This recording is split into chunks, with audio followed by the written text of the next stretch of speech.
Okay. Hello, my name is Joelle, and this is my population level health education intervention presentation. I'm a student at Cal State University San Marcos in community health nursing, which is nursing 447.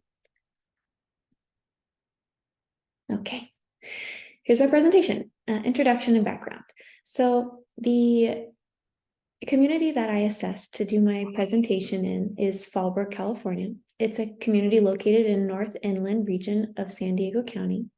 This city is characterized by rolling hills covered in avocado and citrus orchards. The region is the #1 producer of nursery crops in California, and it hosts the largest number of part-time farmers in San Diego. The total population of Fallbrook, California is just over 32,000. Majority population is Hispanic or Latino. That's 52.8% of the population. Whites make up about 40% of the population. There are 23.7% of the population that is foreign born.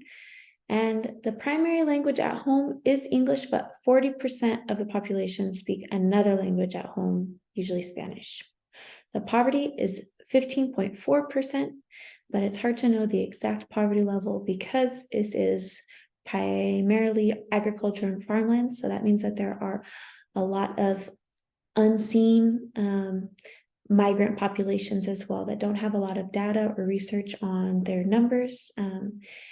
I have had a really hard time finding out what the amount of migrant farm workers are in the area. I could only find a study from 2012 that said that there are about 198,000 unauthorized Mexican immigrant workers in San Diego County, and that makes up about 6.6% of the general population.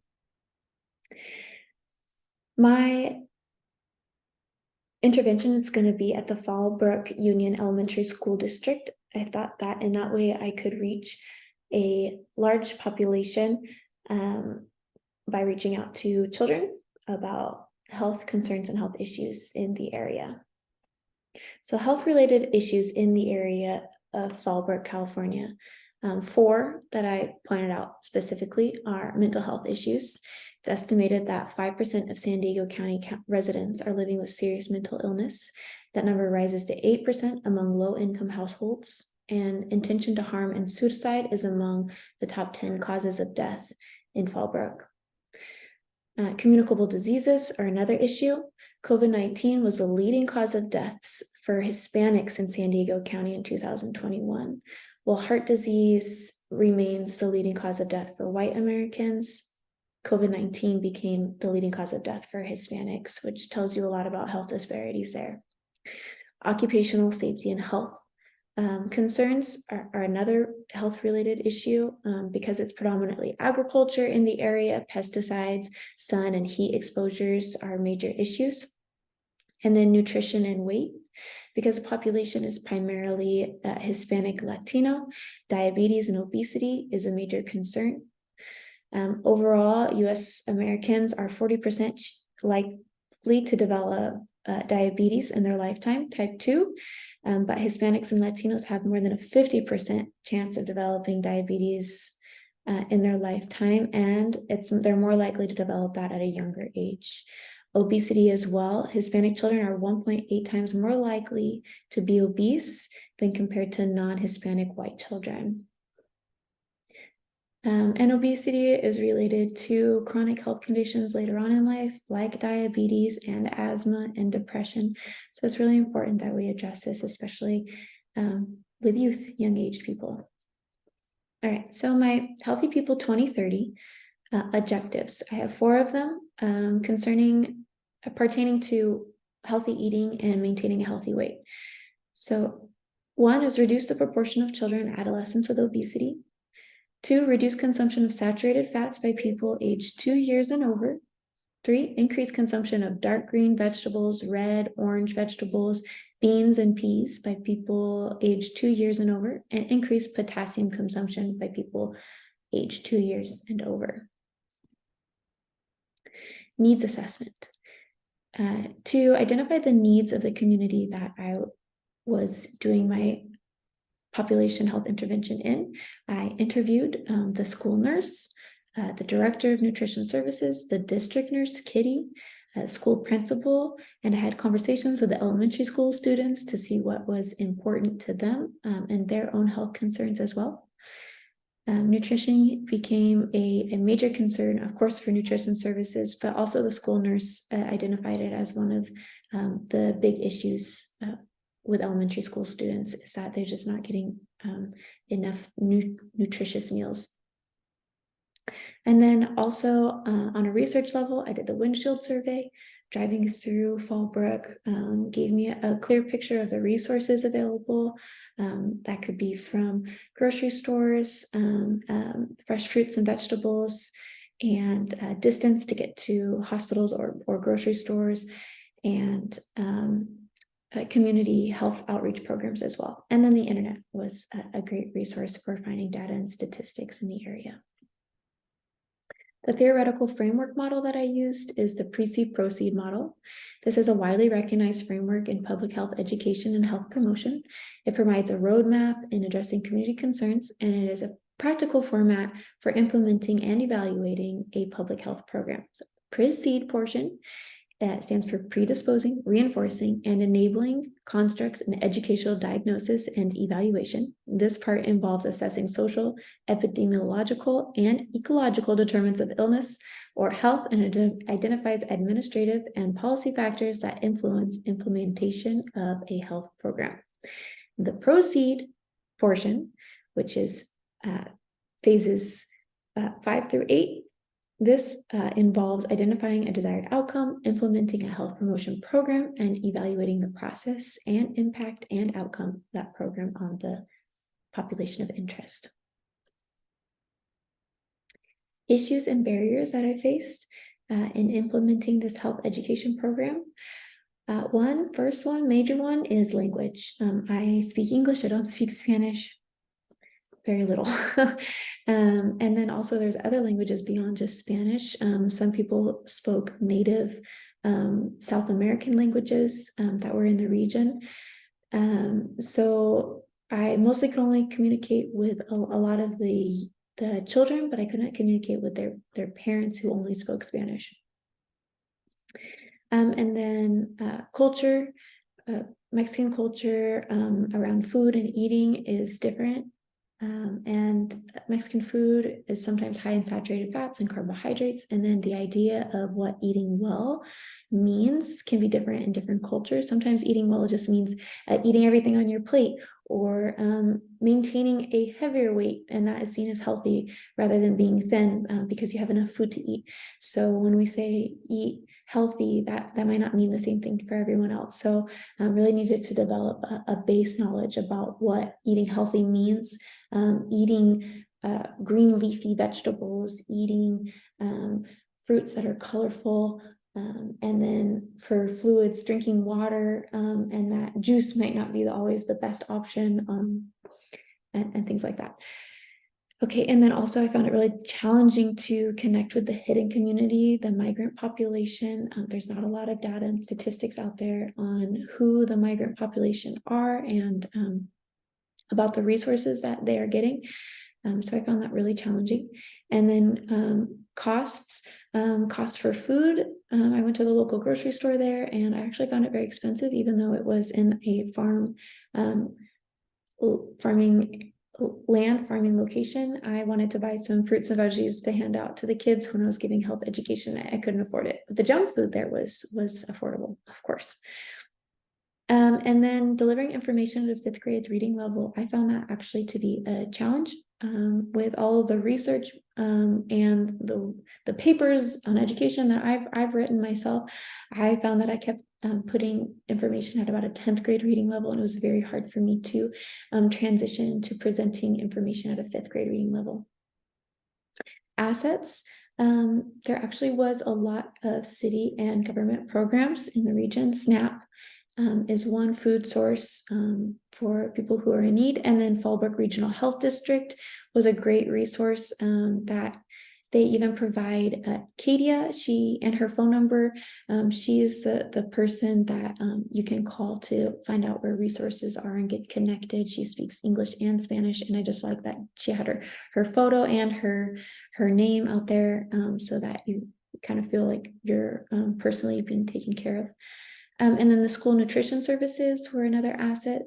I got a tour of the school nutrition services. It's a building that provides to the whole school district, it's about 5,000 students. And they provide breakfast and lunch to every student, regardless of income. And every meal has either a fruit or a vegetable that the children get to choose themselves. And then because it was farmland, there was a lot of access to fruits and vegetables, although they weren't always the cheapest price, but seasonally they could be marked down. So that was available. An asset and a barrier, the Dairy Council of California. They provided some material for free for the nutrition services. This little coloring page that the kids can create a healthy meal plan on by My Plate, but also it always encourages dairy with that. And I found that to be an asset, is that they are providing health information to students, but they also are pushing an agenda, which is just selling milk, and milk was provided at breakfast and lunch for the students. More students were drinking milk than water. And then I can see how that could confuse people about what really is a healthy option, that milk is maybe the most important option in a diet. So having that asset that it's providing health education, but also it's a barrier that it can confuse some people about what real health options are. My intervention. So for my intervention, I coordinated with the school, and the custodian put out a table and a little canopy for me during the parent-teacher conference, so that when parents were escorting their kids to their teachers' classes to talk about how they're doing in school, I just was passing out stickers to the students, which really grew in a crowd, health information, little coloring pages, and some that were in Spanish as well. That was really cool that the school nutrition services provided those. And then a little pamphlet that I made that just talks about some of the Healthy People 2030 objectives and how to reach those goals. And then I was just there to answer questions about exercise and weight management. And it was really successful. I had probably about 50 people stop by my table for a little bit of health education. And then I had a little roster for the students that were able to meet some of the objective goals that I had.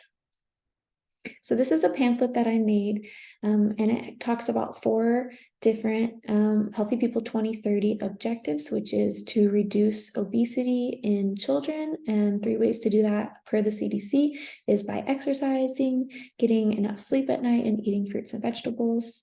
Another Healthy People 2030 objective was to eat less saturated fat.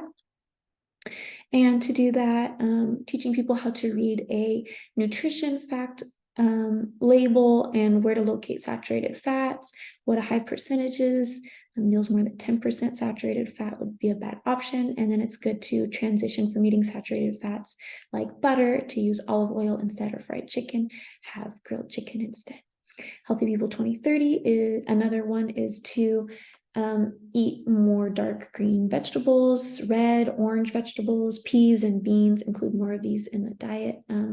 2 to 4 cups of vegetables per day is My Plate's recommendation for children. And then eating more potassium-rich foods is another Healthy People 2030 objective. And so I included here a picture with a bunch of different kinds of foods that have high potassium in them. And this is one that a lot of people had questions about. They didn't know what potassium was. They didn't know how it was helpful in the body. And most Americans are low in potassium, and that actually contributes to high blood pressure, which in turn contributes to heart failure, which is the #1 cause of death in America. So budget and logistics for my project. The total cost for me was a little bit over $45. I didn't expect to spend so much, but when I added it all up, out of my pocket was a lot, even though I don't feel like I really had a lot to present. Gas was about $18 for me. Fallbrook was $140. and 52 miles round trip for me to get to. Printing out the brochures, it cost me about 27 cents per page, and they are double paged. So that cost me a little bit over $10 just to print 20 of them. And then I ended up buying crayons because I was given these pages for the kids to fill out, which were super fun. But I didn't have anything for them to fill out with. So I ended up purchasing crayons, cost me a little bit over $6. And then the fruits and veggie stickers, which were definitely worth it because they were a giant success in bringing in students to want to have more information. As they're picking out stickers, I got to give them a little health information, ask them questions. They asked me questions. So that cost me about $10. And then donated, I had the coloring pages and then the custodian at the school put out the table and canopy for me. Logistics, it took some coordination to be able to set up during the parent teacher conference. Originally, there wasn't going to be any clinicals for me to attend during that time, but I talked to the district nurse, and we coordinated with the school principal and the school nurse and nutrition services, Amy, to get some of these materials and to have a table set out for me so that I could speak to both the kids and their parents, so it could be more of a well-rounded family education. And then project evaluation and outcome measurements. So my objective was promotion of healthy eating and weight management among elementary students and emphasis on reaching families and youth of migrant farm workers. My short-term measurable goals was providing educational material to at least 5 families of migrant farm workers. I'm not really sure if I reached this goal. It was hard to know who I was speaking with, if they were migrant farm workers or not. I could have maybe worded a questionnaire better to figure that out. So that was a goal that I don't feel like I achieved, and would like to, if I ever had a moment like this in the future, to do another education, I would come up with a scenario to assess who the population is that I'm reaching.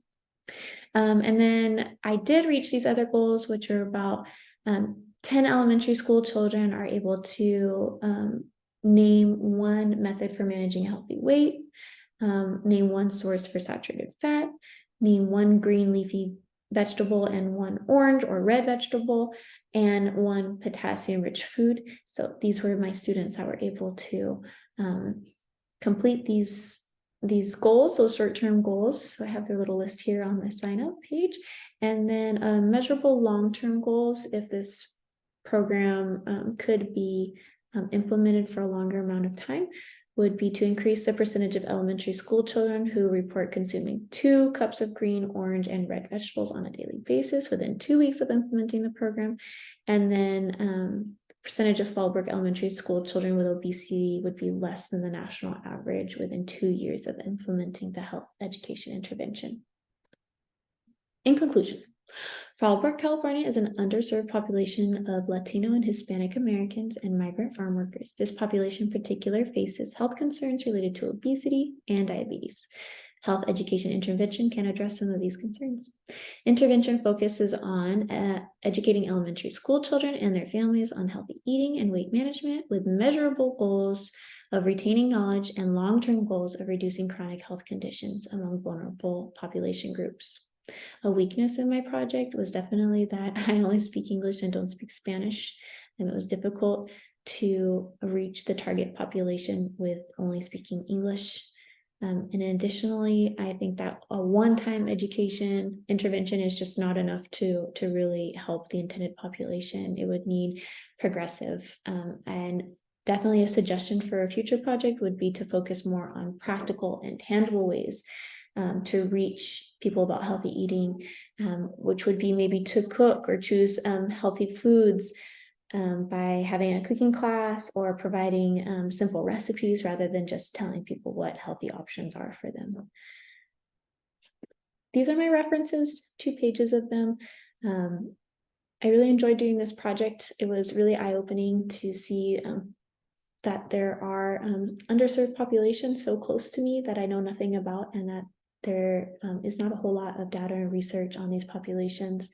and just the health disparities that go along with being anything other than white, which just there needs to be so much more information out there about that. So I really enjoyed this class and I enjoyed this project. Thank you for watching.